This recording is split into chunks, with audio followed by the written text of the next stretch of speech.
By November 16th, 2004, it's obvious something's wrong. Tom and Jackie Hawks were nowhere to be found. The other part to this was the well-deserved, the yacht, was back in its right spot in Newport Beach Harbor. Their Honda CRV was nowhere to be found, and they were nowhere to be found either. Something was really up. And there's the kid. What's happening? They were a very close-knit family. So if they couldn't be reached over a certain period of time, all kinds of alarm bells went off. Family and friends are already desperate.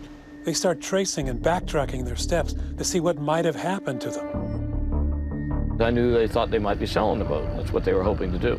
They believed that they had found a buyer to the boat, that they had essentially gotten the price that they wanted. They were excited. They thought we got a buyer. You know, we've got someone. We're going to sell this boat. Jackie told me that this person was going to be coming back to take a test drive on the boat the next day. Before you sell a vessel, they take a sea trial. They take the vessel out. It's like a test run in a car. The only thing we know about this trip is that it indeed happened. And that's because Jackie calls and leaves a message with a dear friend. They bid me goodbye on the phone Monday morning. The next thing I heard was a voicemail from Jackie and said that we're still at sea. I'll be in touch with you again. Rocking and rolling on a well-deserved. She had left a voicemail. It basically said that Tom and Jackie were out at sea with the purchaser and that she'd get back to him. So as far as friends and family knew, on November 15th, 2004, they were meeting some prospective buyers, and they were going to sell out a bit towards Catalina Island. The sale would likely happen, and Jackie and Tom would be home, with any luck, before Thanksgiving. Before they disappeared, Tom had mentioned to family members that this guy who was a child actor was going to be the buyer. For me, it was a worrisome mystery. I wanted more information. I wanted to know who was his would-be buyer.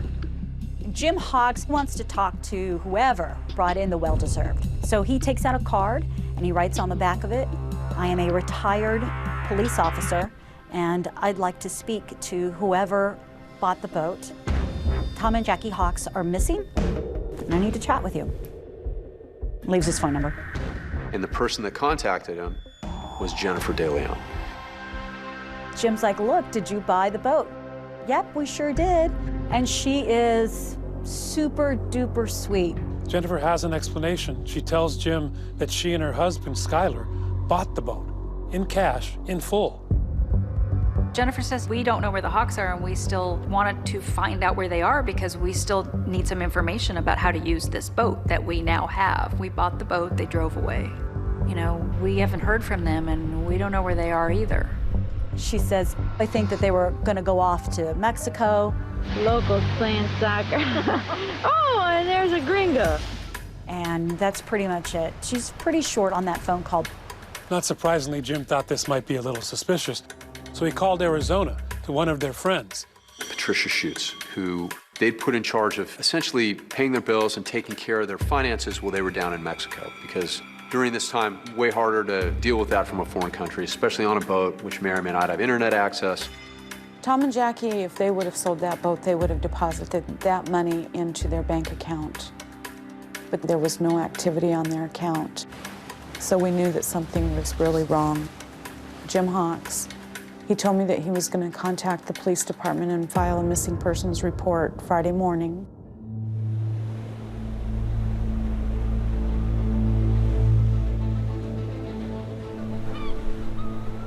Most missing persons investigations, the person's found in a very short amount of time. There's Jackie weren't in the email. It's either lack of communication or perhaps they went somewhere else that they weren't expected to. Jim Hawks, Tom Hawks' brother, he had already done his homework on his own. Once our investigators started talking with him, we knew we needed to really start looking hard. This case lands on Dave Byington's desk.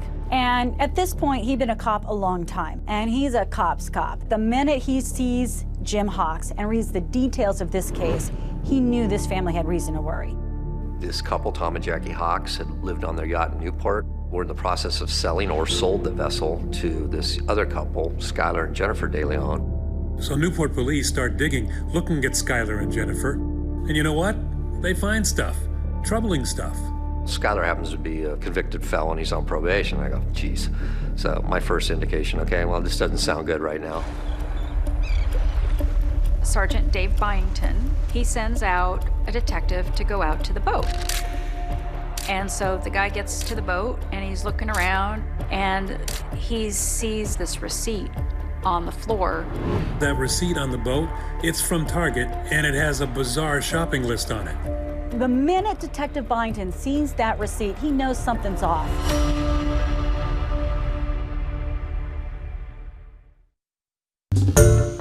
Hi everyone, George Stephanopoulos here. Thanks for checking out the ABC News YouTube channel. If you'd like to get more videos, show highlights, and watch live event coverage, click on the right over here to subscribe to our channel, and don't forget to download the ABC News app for breaking news alerts. Thanks for watching.